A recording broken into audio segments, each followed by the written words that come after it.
world changes. The Iron Curtain descending, the fall of the Berlin Wall, September 11th, the invasion of Ukraine. Today we must be realistic and accept that we are in another era of change. A reappraisal of how nation states interact, how much focus we must place on our defense, and how geopolitics works.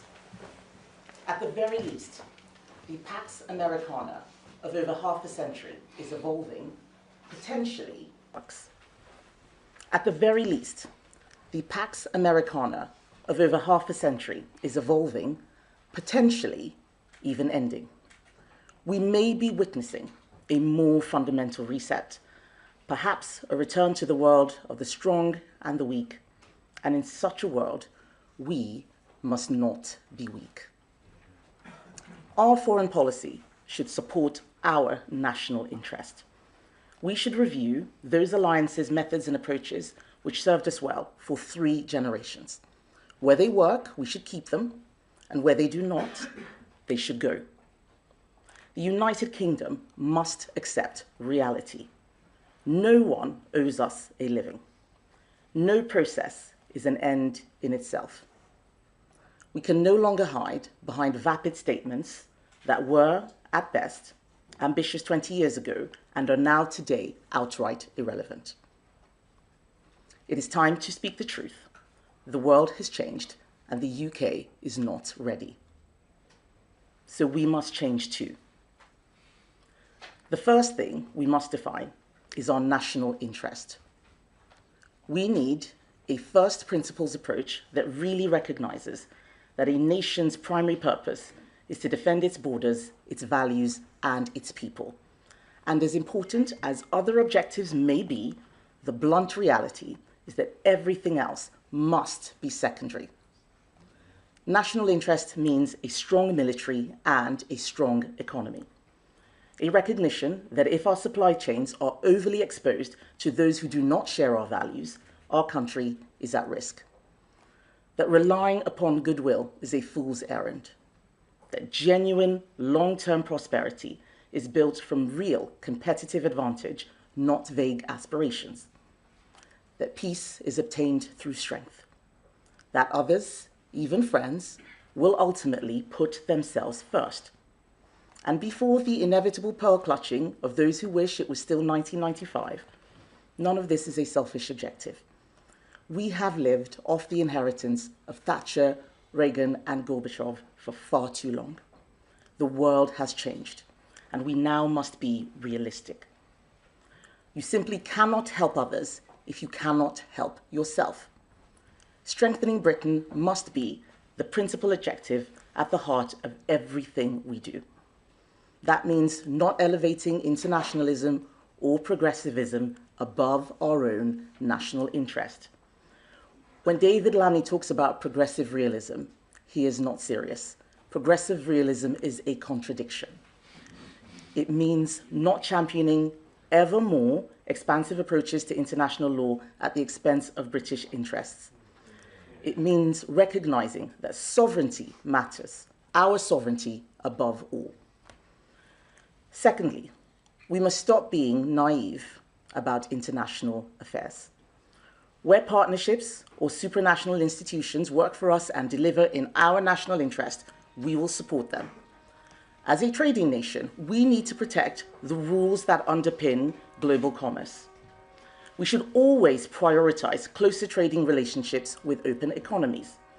As Trade Secretary, I signed the CPTPP trade deal because it was strategically as well as economically beneficial, strengthening our links in the Indo-Pacific where there were concerns around China. So where international alliances strengthen our security, we must continue them. NATO remains vital for European defense, and we must pursue new avenues like AUKUS with our closest allies. But we have let ourselves be fooled into believing that international law alone can keep the peace, that international agreements or institutions are somehow ends in and of themselves. So when faced with regimes with no respect for the law, we need more realism. international law should not become a tool for NGOs and other critics to advance an activist political agenda through international bodies or our courts. Just look at how the ECHR redefined climate protection as a human right, or at the overreach in the advisory opinion of the International Court of Justice and the ruling of the International Tribunal for the Law on the Sea on Chagos, or at the UN rapporteurs touring the world claiming that the West is racist and discriminatory when we clearly are not. If international bodies are taken over by activists or by autocratic regimes like China and Russia, we must use our influence to stop them. And if that fails, we will need to disengage. The third thing we must do is get serious within our own nation. We no longer have time for fripperies and inconsequentials. We cannot waste effort on trivia, such as declaring our pronouns or trying to redefine what a woman is. We shouldn't apologize for our past, let alone be discussing paying reparations. Our leaders should not be taking the knee. Young people can no longer be taught to dislike our country, our institutions, and our history so much that they say they wouldn't fight for it. And before someone else again accuses me of fighting culture wars, this goes well beyond personal interest. Every single second that we spend on these matters is a second lost, while our adversaries are advancing. Fourthly, we must be realistic about our failures so we stop repeating them. Despite the loss of so many British lives, Afghanistan fell again to the Taliban. We helped force Gaddafi from power in Libya, but a failed state was left behind. We watched America set red lines for Assad in Syria, and then watched as Assad crossed them. Britain led the world and the West in support for Ukraine. I will always be proud of the support that the last Conservative government gave in the run-up to Putin's invasion and in those first crucial weeks and first few months of the war. We helped prevent Kiev falling, and we supported Ukraine in regaining territory that was initially lost to Russia. But it is also true that overall, the West has not done enough to support Ukraine. We were too ineffective, too indecisive, and too often behind the curve. As a result, Putin gained what he needed most: time. We now see the consequences. An end to the war is being negotiated while a fifth of Ukrainian territory is under enemy occupation. The danger is that aggression does not merely go unpunished, but ends up rewarded. Russia and other authoritarian regimes will be emboldened if that is how this war ends. And this is why it is absolutely critical that the Prime Minister succeeds in his talks with President Trump later this week. Fifth, we should not hide behind warm slogans or warm words like soft power or an ethical foreign policy as reasons for not promoting our national interest. If Russia decides that after Ukraine it will try aggression against a NATO member, we will not be saved because of our membership of the International Criminal Court. We need to take a cold, hard look at these agreements we have signed and ask ourselves whether they really serve our national interest today. Yes, some were agreed in the aftermath of the last World War, others during the optimism at the end of the Cold War. And yes, British jurists and diplomats were behind a lot of these developments. But some of these arrangements have mutated out of all recognition.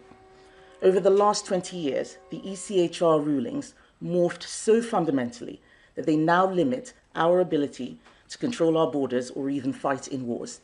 And as Dean said earlier, policy exchange has exposed over the last decade in work covering the ICC, lawfare against our armed forces, and the Labour government's surrender of our territory in Chagos.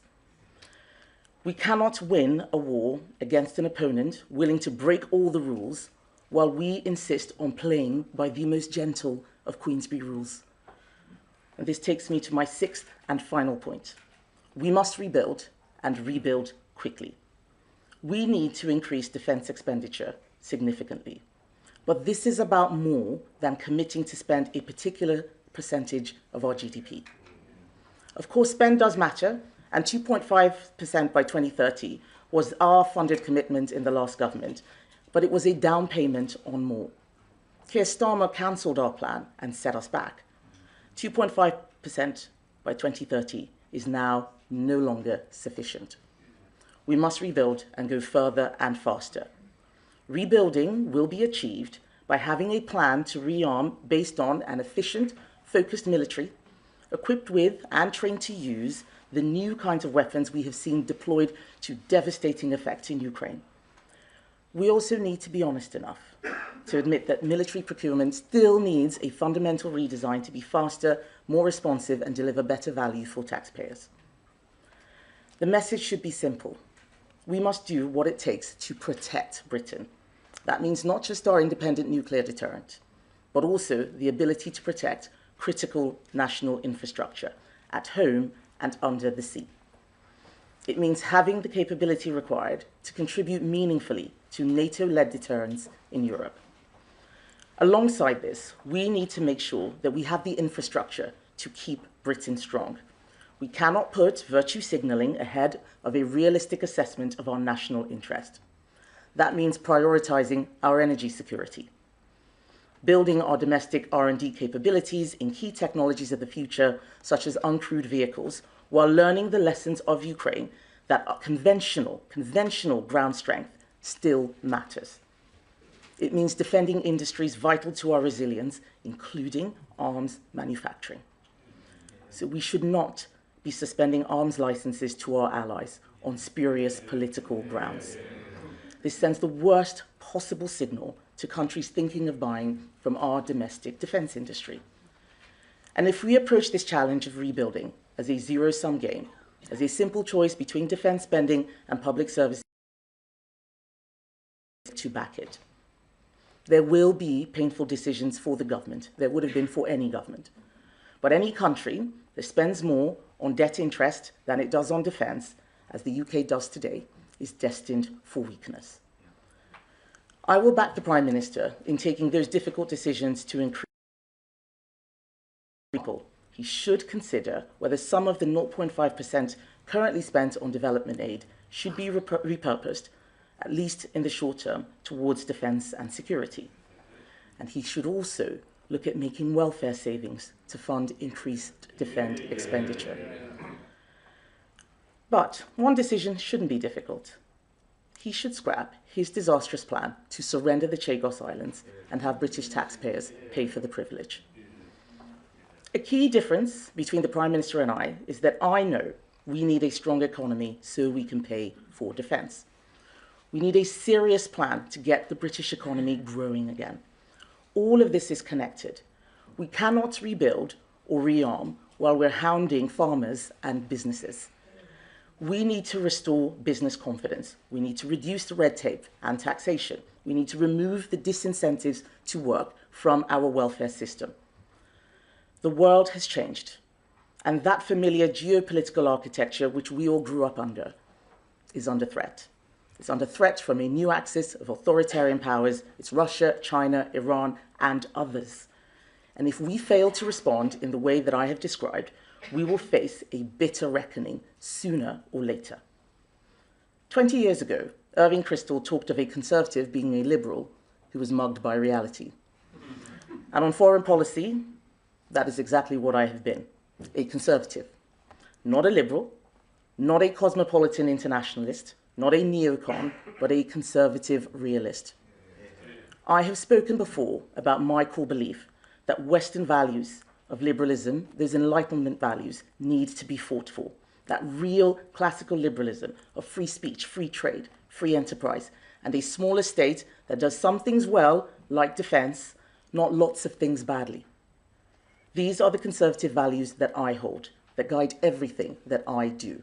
And I believe the country our children will inherit will be stronger if we reassert them.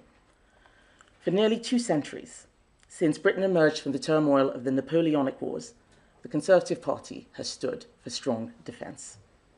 Defence of our national traditions, of monarchy, faith, family, law and order, and individual liberty against every threat we faced, from Nazi Germany to the Soviet Union, Al-Qaeda, the Islamic State, and now Vladimir Putin. But we conservatives have always believed that the indispensable foundations of strong defense are a strong economy and a confident society that believes in itself and its traditions, and that these are worth defending. We cannot defend them without realism. Thank you.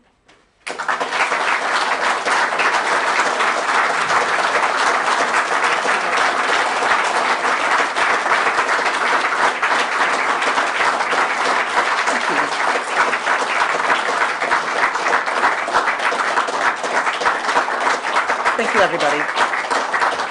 I know that we've got questions from the media. I have a list here, and first up is Vicky Young from the BBC.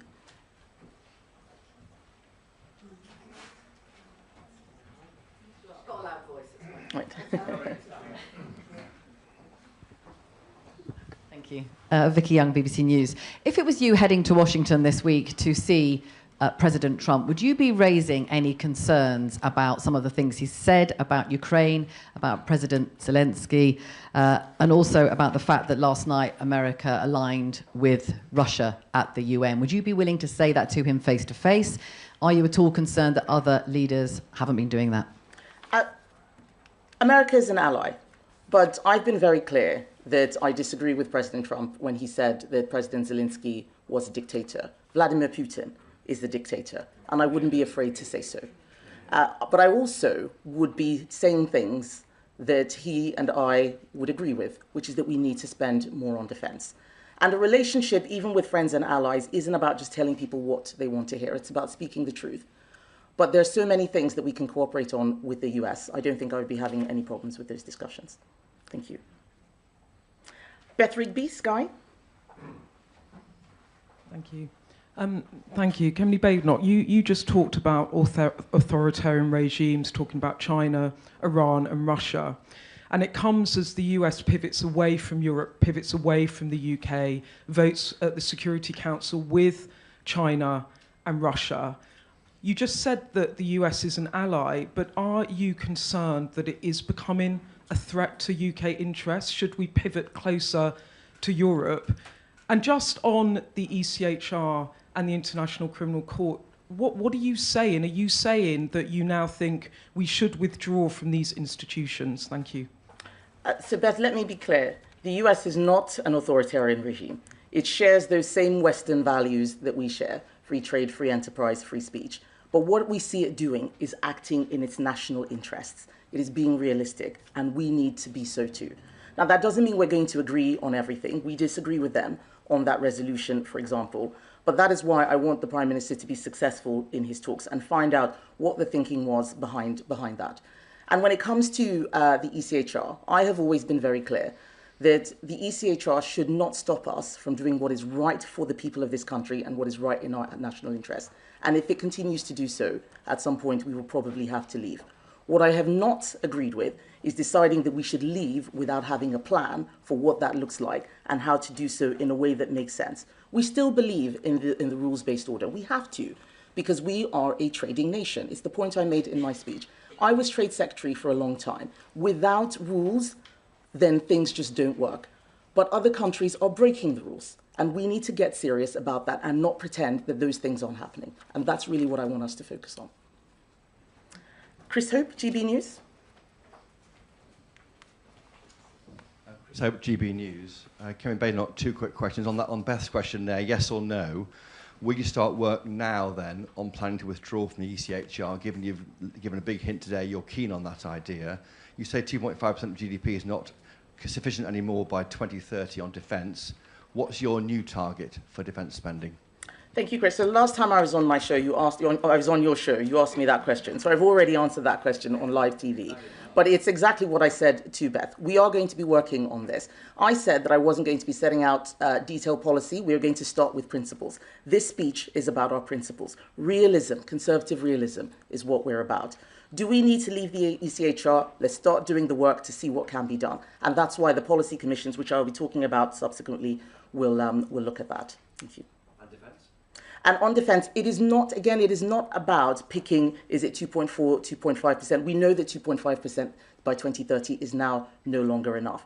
But we also know that our economy cannot support it. When I was in cabinet, we talked about getting to 3% and we couldn't make the numbers work. So if we're going to do this, let's start doing what I talked about in the speech. Let's start looking at welfare. In the short term, we can repurpose development aid, for example. But the Prime Minister has some difficult decisions in front of him. He needs to get serious, he needs to get real, and then we will support him in doing those. Shihab Khan, ITN.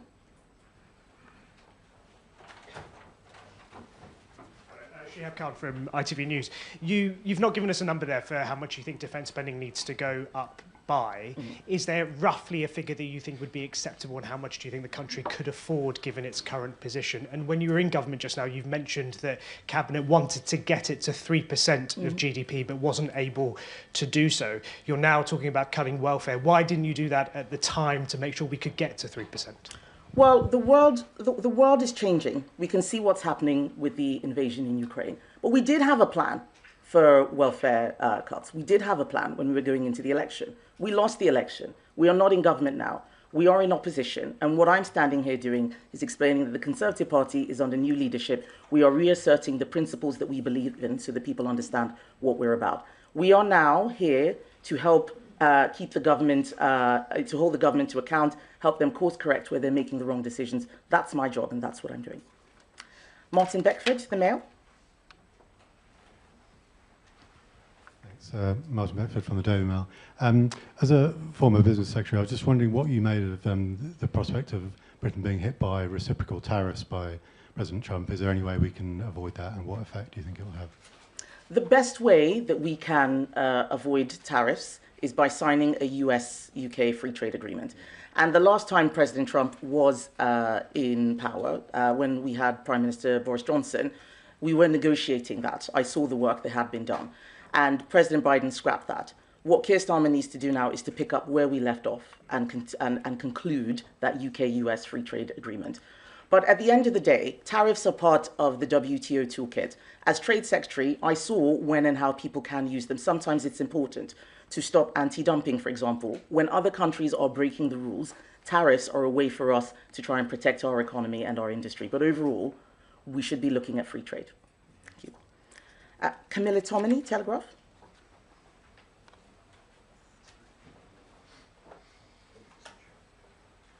Telegraph. You've been very vocal about the BBC documentary that's been branded Hamas propaganda. It's emerged that £400,000 of licence payers' cash may have been spent on it. You have tweeted, did any of this money end up in Hamas's hands? Is this now a subject that the Met Police must investigate under counter-terrorism laws? Well, Camilla, we know that it is illegal to give money to terrorist organisations. Hamas is a terrorist organisation. The Met would make its operational decisions. I think that the BBC certainly needs to investigate and get the evidence for what has or what hasn't happened, and then the police can make a decision on that. But we know what is right and what is legal in our country, and giving money to terrorists is not it. And I have Martin Green from Policy Exchange. Yes, it actually follows on from the last question. The problem is the BBC. The BBC used to be what I would call a respected neutral reporter. Today it's become, in my opinion, a follower of Hamas. It is corrupting our youth by being anti-Israel, anti-Zionism, and frankly, it makes those of us who are Zionist supporters uncomfortable. What's your attitude? So I have always said that it was shocking that the BBC for a long time just would not even call Hamas a terrorist organization. We need our primary British media news institution to be able to tell the truth. Everything starts from truth, not shying away from it, not hiding from that. That's why it's one of the reasons why I'm calling for an investigation and a review by the BBC, because this latest documentary is just the most recent in a long series of concerns we've had about reporting. It doesn't mean that the BBC is a terrible organisation. This is not an attack on the institution, but actually a plea for us to use those liberal values that I talked about us having in this country, about free speech, democratic accountability, to do the right thing. Let's have some truth. All right? Thank you very much, everybody.